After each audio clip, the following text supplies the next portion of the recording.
Welcome to Copyright and Intellectual Property Use in Digital Media Production. I'm Adam Neal Sr., and I will be addressing some of the basic guidelines for using copyrighted material in our multimedia projects. First, let's talk about what a copyright is exactly. A simple definition would be that a copyright is a legal protection of expressions that are fixed in a tangible medium. You notice that I said protection of an expression. Some expressions are valuable because they require someone to work very hard to manifest them. These expressions can include works on certain scientific discoveries that were extremely difficult to compose but very easy to duplicate. So, what is the purpose of copyrights? There are two potentially competing goals. First, copyrights are used to ensure that the author reaps the financial rewards associated with his or her work. On the other hand, copyrights are also used to allow unimpeded access to writing so as to support discourse and the progress of science. Without copyright law, much more would be kept secret and innovation would suffer as a result. That brings us to our next topic. The next thing I would like to talk about is fair use.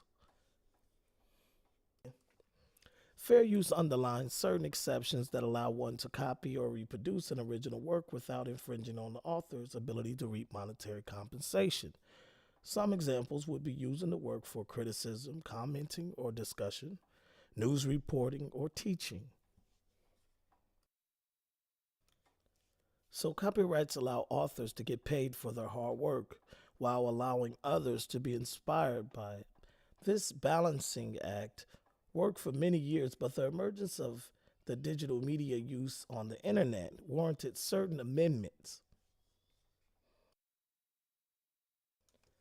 The Digital Millennium Copyright Act, or the DMCA, was passed by the Clinton administration in 1998. The Digital Millennium Copyright Act was divided into 5 titles. Title 1 of the DMCA dealt with the World Intellectual Property Organization, also known as the WIPO. The technical amendments required member countries to provide protection to certain works from other member countries or works that were created by nationals from those countries. There were also new definitions added to the Copyright Act in order to extend the protection of U.S. law to those works required to be protected under the WIPO Copyright Treaty. Title II of the DMCA dealt with the online copyright infringement liability limitation. Title II adds a new section 512 to the Copyright Act to create 4 new limitations on liability for copyright infringement by online service providers. The limitations are based on the following 4 categories of conduct by the service provider: transitory communications, system catching, the storage of information on systems or networks at the direction of users, and finally, information location tools. The new section 512 also includes special rules concerning the application of these limitations to nonprofit educational institutions.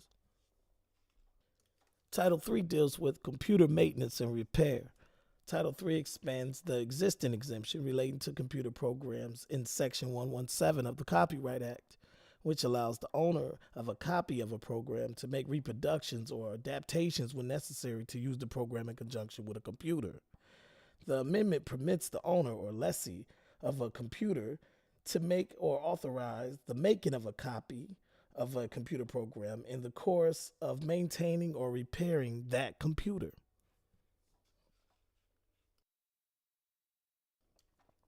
Title IV deals with several miscellaneous provisions.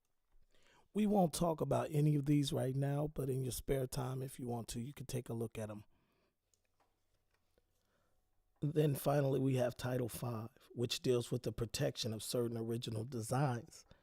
Title V of the DMCA, entitled the Vessel Hull Design Protection Act, or VHDPA, adds a new Chapter 13 to Title 17 of the U.S. Code. It creates a new system for protecting original designs of certain useful articles that make the article attractive or distinctive in appearance. There are some other features in the Digital Millennium Copyright Act, but these are some of the basic features that give you an understanding of how copyright law works in digital media production. But just remember, when in doubt, get permission. Thanks for attending, and I hope this presentation was helpful.